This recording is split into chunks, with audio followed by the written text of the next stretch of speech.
श्रीपुर नाम के गांव में रामेश्वर नाम का एक ब्राह्मण अपनी माँ के साथ रहता था। वो दिन रात भगवान शिव की भक्ति किया करता था। शिव नाम का जाप सदैव उसके मुख पर रहता था। ओम नमः शिवाय, ओम नमः शिवाय, ओम नमः शिवाय। रामेश्वर बेटा, आज भी तूने मुझे नहीं उठाया। खुद ही उठकर घर के सारे काम कर लिए, खीर भी भोग लगा दी तूने तो। हाँ माँ, मैंने सोचा फटाफट से काम करके खीर बना लेता हूँ। शिवजी भी खीर के इंतजार में बैठे होंगे। ये लो, भोग की खीर खाकर बताओ कैसी बनी है। रामेश्वर बेटा, इस खीर को तू बचपन से शिव जी को खिलाता आ रहा है। जब तेरे बापू जिंदा थे तब वो प्रसाद की खीर खिलाते थे और उनके जाने के बाद तूने ये नियम बना लिया। तेरी खीर बहुत ही स्वादिष्ट बनती है बेटे, और मुझे पता है भगवान शिव भी तेरे हाथों की खीर खाने के इंतजार में रहते होंगे। तभी तो मैं सुबह जल्दी उठकर सबसे पहले खीर ही बनाता हूँ ताकि भगवान शिव को भोग लगा सकूं। रामेश्वर का नियम था रोजाना सुबह जल्दी उठकर घर के सारे काम निपटाना और फिर भगवान शिव के भोग के लिए खीर का प्रसाद बनाना।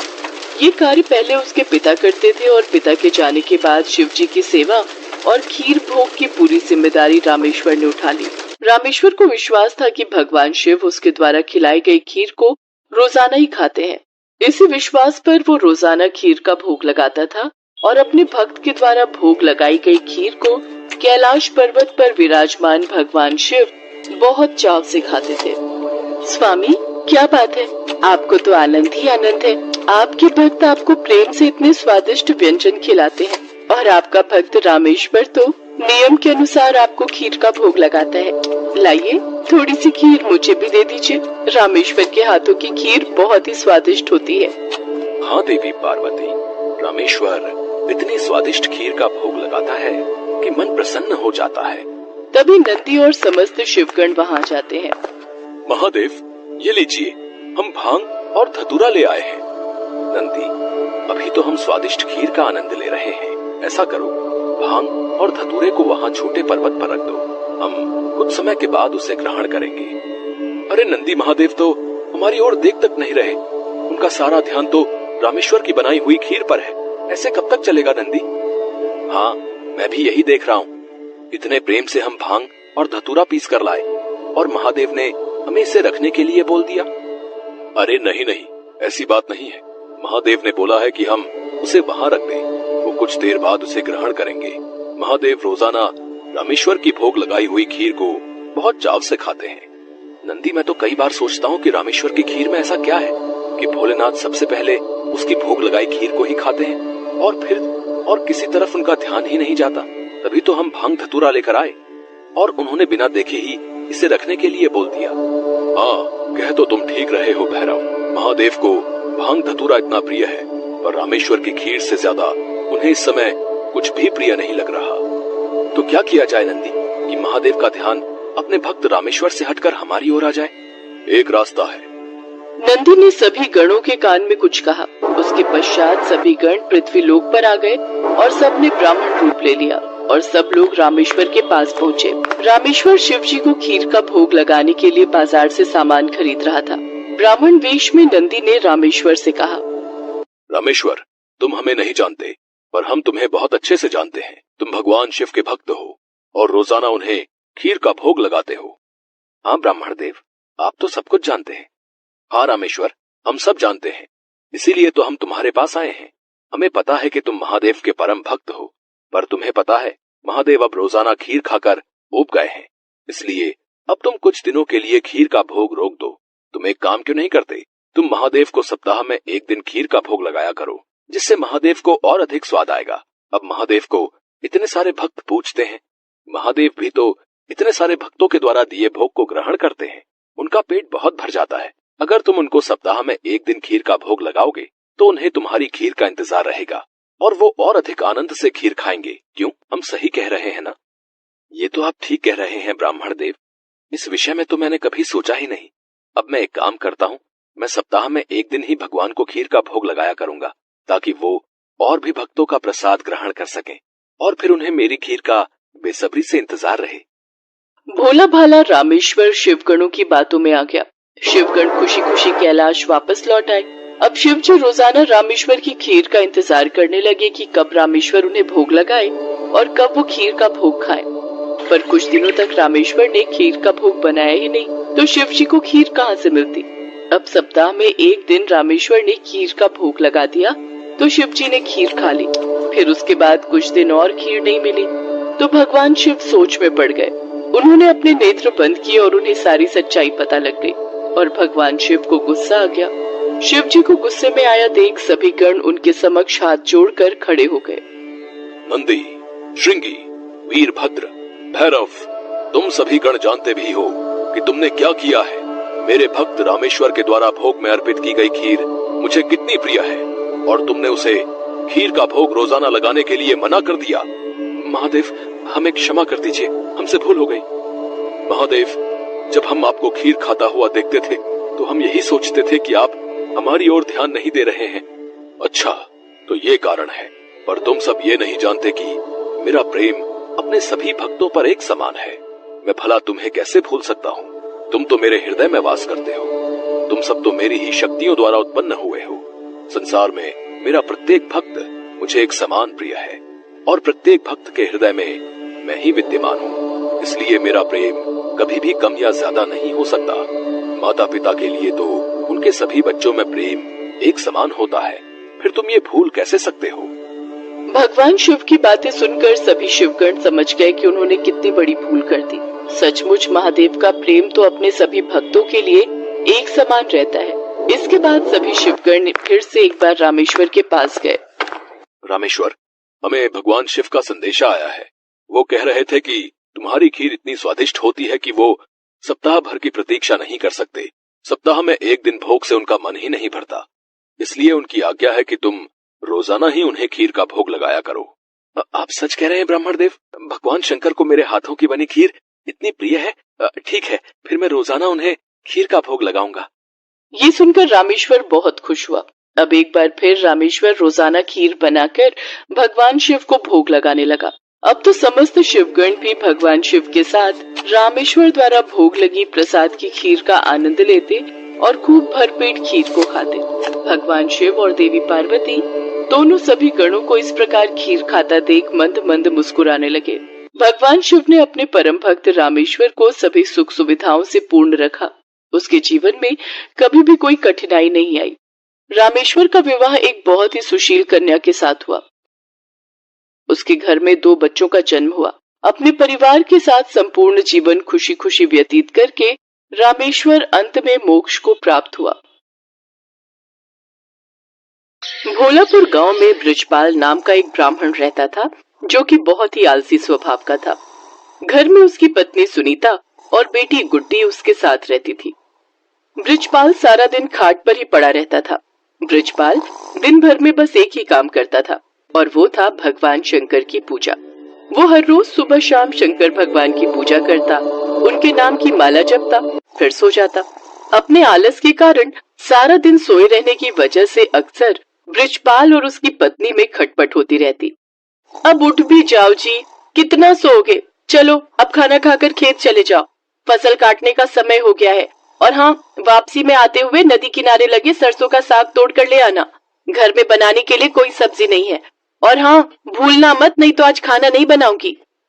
अपनी बीवी की बातों को नजरअंदाज कर ब्रजपाल फिर से चादर तानकर सो जाता है। सुनीता गुस्से में लाल पीली हो जाती है। उधर कैलाश में बैठी माँ पार्वती शंकर भगवान से कहती हैं, हे नाथ, ये आपका कैसा भक्त है जो आपकी भक्ति के अलावा और कुछ काम नहीं करता, बस अपने आलसी शरीर के कारण खाट पर ही पड़ा रहता है, कोई कर्म नहीं करता। आपको तो ऐसे भक्त का मार्गदर्शन करना चाहिए। देवी, इसमें इसकी कोई गलती नहीं। ये सारा किया इसके पिछले जन्म का है। तब ये एक आलसी गधा हुआ करता था जो सारा दिन मेरे मंदिर के बाहर लेटा रहता था। मंदिर में जब भी मेरे नाम का उच्चारण भक्तगण करते तो उसका स्रोत उसके कानों में गूंजता और उसे नींद में भी मेरा ही नाम सुनाई देता। फिर एक रोज श्रवण मास में ये चल बसा और फिर अगले चारों में इसने मनुष्य रूप में जन्म लिया। लेकिन इसके पिछले जन्म के आलसी स्वभाव ने इसका पीछा नहीं छोड़ा। जब सही समय आएगा तब मैं इसे ज्ञान दूंगा। हे भगवान, क्या करूं मैं इस आदमी का? ये तो फिर से लेट गए। कब से कह रही हूँ उठ जाओ, खेतों में फसल बड़ी हो गई है। अगर समय रहते उसे नहीं काटा तो उसे जानवर चर जाएंगे या कोई चुरा लेगा। सुन रहे हो ना मैं क्या कह रही हूँ? हे शिव जी, ना जाने इनका आलस कब खत्म होगा। इनके आलस से तो मैं अब तंग आ चुकी हूँ। सुनीता लगातार बड़बड़ाए जा रही थी, लेकिन आलसी ब्राह्मण के सर पर तो जूं तक न रेंगे। वो तो बस चुपचाप अपनी खाट पर लेटा हुआ था। ब्रिजपाल को न उठता देख सुनीता गुस्से में आ जाती है और बाहर आंगन में रखी पानी की बाल्टी उठाकर लाती है और ब्रिजपाल के ऊपर गिरा देती है। ब्रिजपाल पूरा भीग जाता है और वो गुस्से में उठकर उससे लड़ने लगता है। काफी देर तक दोनों में खूब कहासुनी होती है।